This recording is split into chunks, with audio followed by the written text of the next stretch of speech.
Biết podcast Apple ID ដោយចាំបាច់បង់លុយទី1យើងត្រូវមាន email មួយយើងបង្កើត email មួយថ្មីមក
ចាំយើងបង្កើត email ឲ្យសិនឥ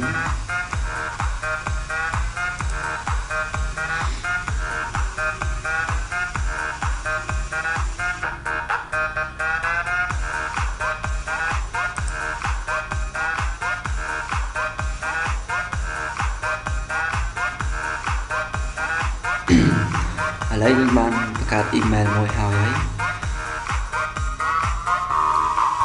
ជាជំហានបន្តទៀតគឺយើងត្រូវ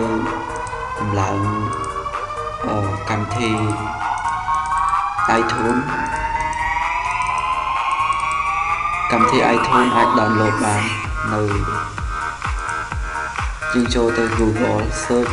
ដាក់ពាក្យ iTunes download សិនបើកុំព្យូទ័រយើង64 bit យើងដាក់64 bit 32យើងដាក់32ហើយចូលនៅខាងលើវិញមកយើង download ដើម្បីតម្លើងវាសិនតែដោយសារខ្ញុំ download ហើយខ្ញុំតម្លើងហើយរួចអស់ហើយគាត់នឹងប្រាប់ជា step នេះកម្មវិធី iTunes download បានហើយយើងដំឡើងវាទៅពេលយើងដំឡើងបានហើយយើងចូលមកក្នុង iTunes គឺយើងបង្កើត account Apple ID នៅក្នុង iTunes នេះផ្ទាល់គេហាក់ទំព័រកូនខ្មែរអសូមស្វាគមន៍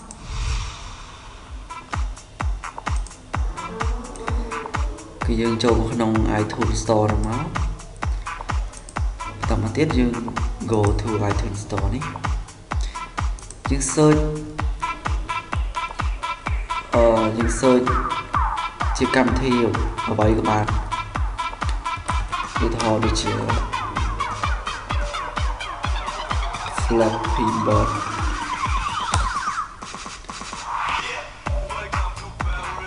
តមកយើងចុចមើលលើមួយណាក៏បានដែរ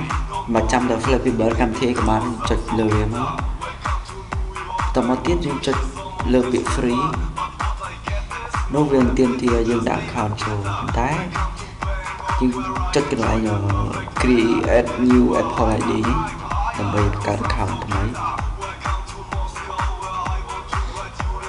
គឺយើងបង្កើតក្នុងហ្នឹងបានវាអត់ទាមទារការបង់លុយ continue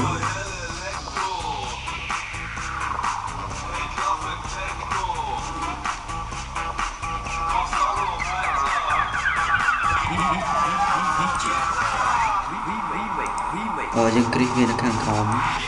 scroll វាចុះខុសមក agree យើងដាក់ email របស់យើងចូល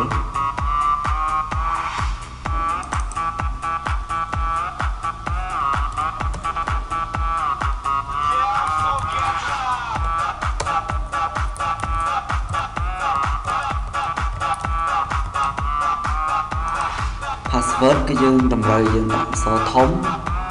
លេខនឹងលេខលេខនឹងអក្សរតូច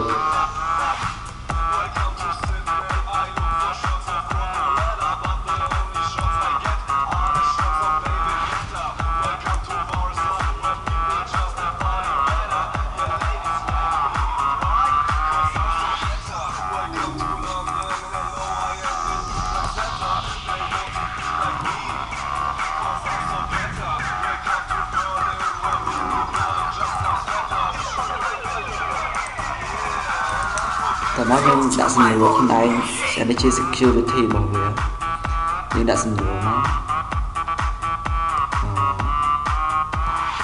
Who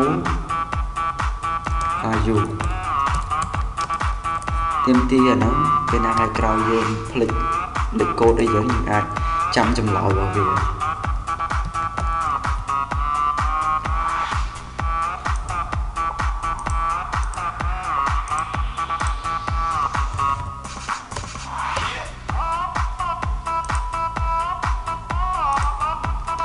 កន្លែងនេះយើងគ្រីសក៏បានមិនគ្រីសក៏បានអី continue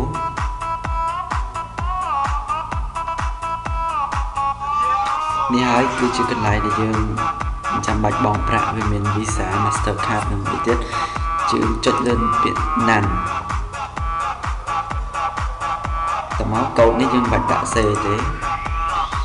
យើងគ្រីសយកបុគ្គលិកលក្ខណៈរបស់យើង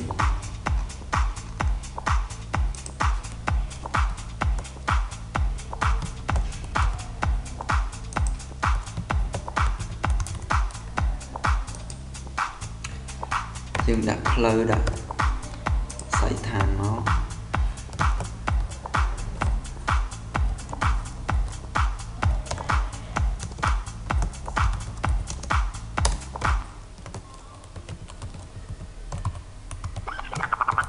គេហទំព័រកូនខ្មែរអសូមស្វាគមន៍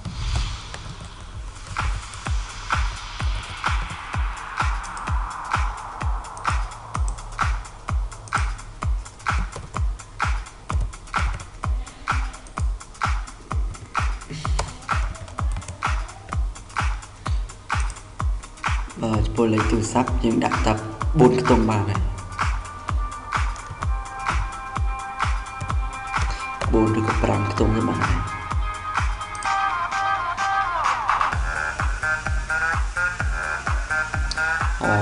post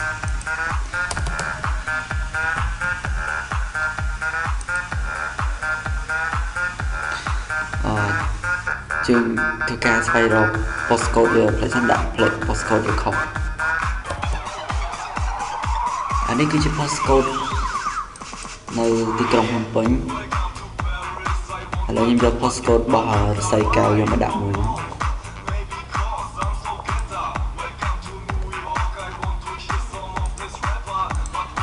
គ្រាម្ដងទៀតចាប់ដើមដំណើរការហើយនេះគឺជាដំណាក់កាលចុងក្រោយដែលវាសែនទៅក្នុង email របស់យើងដើម្បីឲ្យយើង confirm ថាជា email របស់យើងពិតមែនឬអត់ឥឡូវចូលទៅ email របស់យើង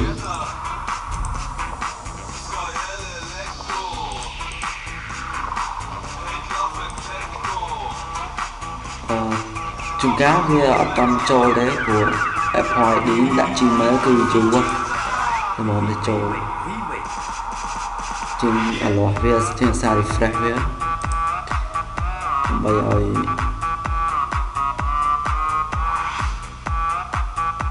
បើសិនបើវារៀងយូរពេកអញ្ចឹងយើងទៅកន្លែង item គឺ reset វាម្ដងទៀត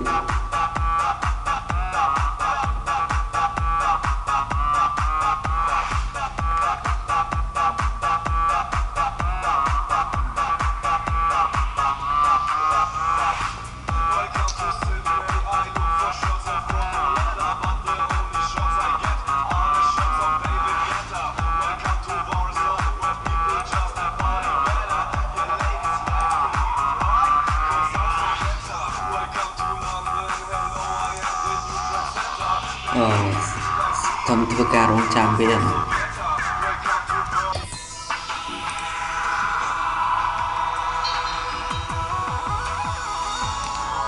ដោយសារ email របស់យើង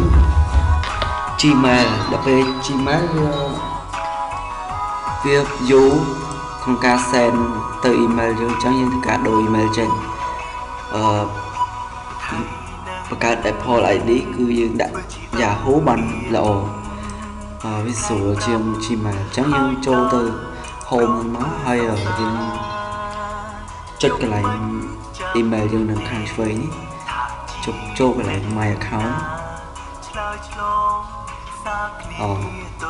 នេះខាងលើនេះចុច edit ចុចលើវាមកយើង delete ចោលទៅយើងបង្កើត Yahoo ថ្មីមួយរបស់យើងបើសិនជាមាន Yahoo ស្រាប់ប៉ុណ្ណឹងស្រួលធ្វើការបង្កើតមួយផ្លែតទេ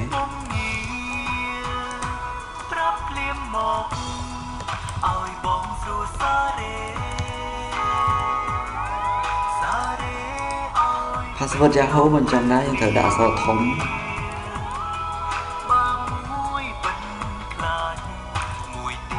ហើយនឹងមានលេខ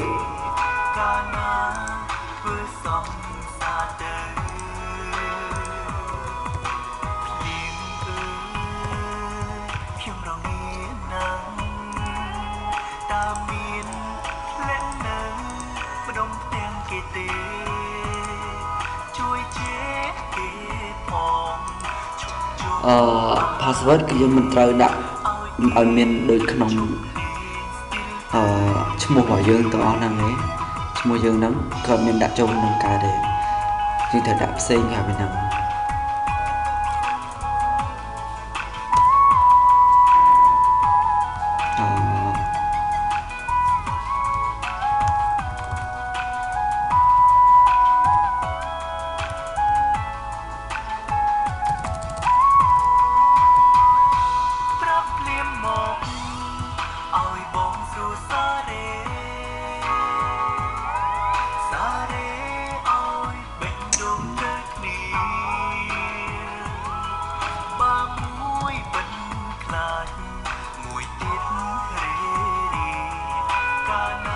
មានអក្សរធំហើយនឹងអ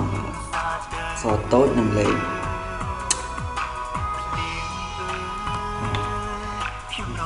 ខកូដនឹងដាក់មួយទៀត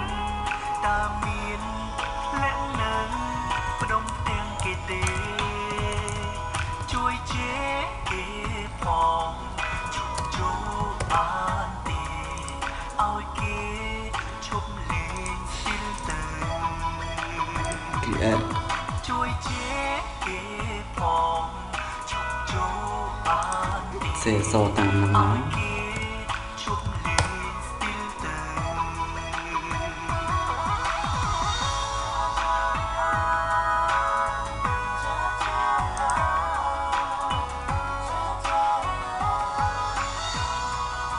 យើងចូលកន្លែង mail យើងហើយមក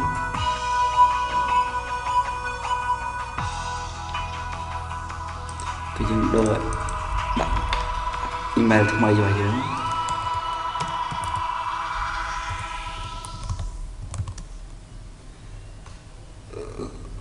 នេះមិនចឹង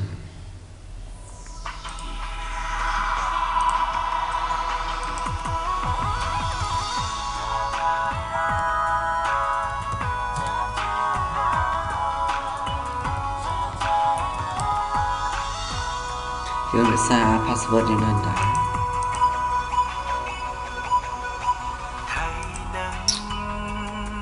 ធ្វើជាអៀនក្រែងប្រាប់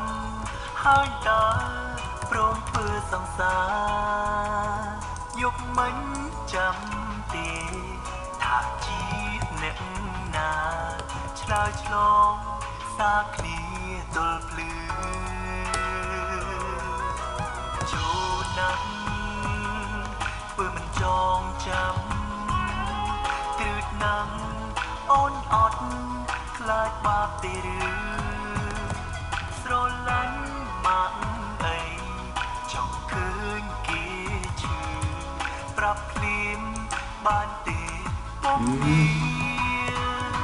ប្រាប់ភ្លាមមកឲ្យបងសួរសារ៉េឲ្យបេញដូងទៅគ្នា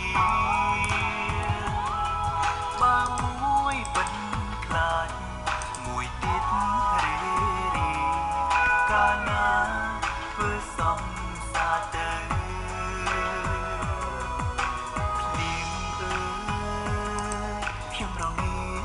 កូនដាក់ដូចអត់ថយតាមមានលែងនៅម្ដុំទាំងគេទេជួយជេរគេផងឈប់ជួបបានទេឲ្យគេឈប់លេងស្ទីលទៅ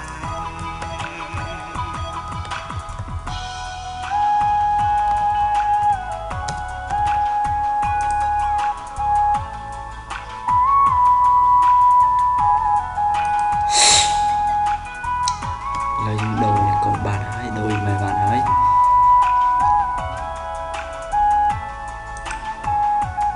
ដនមកប្រាប់ភ្លាមមកឲ្យបងសួរសារ៉េជួយចូលទៅមើលអ៊ីមែលរបស់យើងសារ៉េឲ្យបេញដូងទៅគ្នាបានមួយបិទខ្លាចមួយទៀតរេរីកាលណាធ្វើសំសាទៅគឺមានអ៊ីមែលផ្ញើមកហើយចំពោះ Yahoo គឺ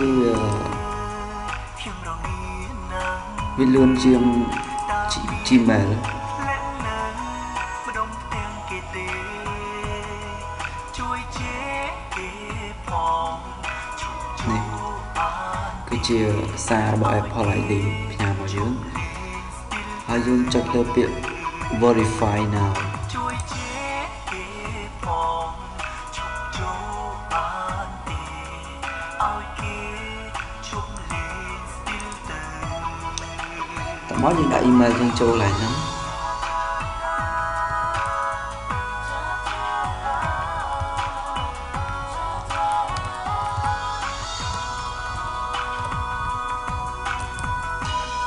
ដាក់ password ហ្នឹង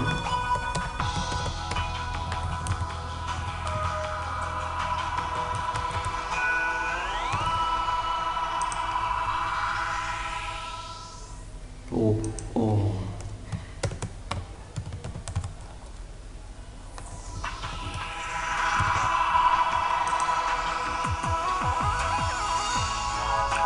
បានហើយយើងបង្កើតបានហើយពេលហ្នឹងយើងចូលទៅមើល iTunes របស់យើង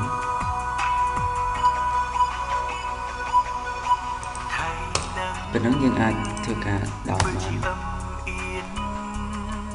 ក្រែងប្រាប់ហើយតើព្រមធ្វើសង្សារយកមិញចាំទេថាជាអ្នកណាឆ្លើយឆ្លងសារគ្នាទល់ភ្លឺចូលណាស់ធ្វើមិនចងចាំគ្រឹះណាស់អូនអត់ខ្លាចបាបទេឬនេះគឺយើងអាចដោនបានស្រឡាញ់បានអីចង់គឺអូខេប៉ុណ្ណឹងអស់ហើយប្រាប់ភ្លាមបានទេអរគុណចំពោះការទស្សនា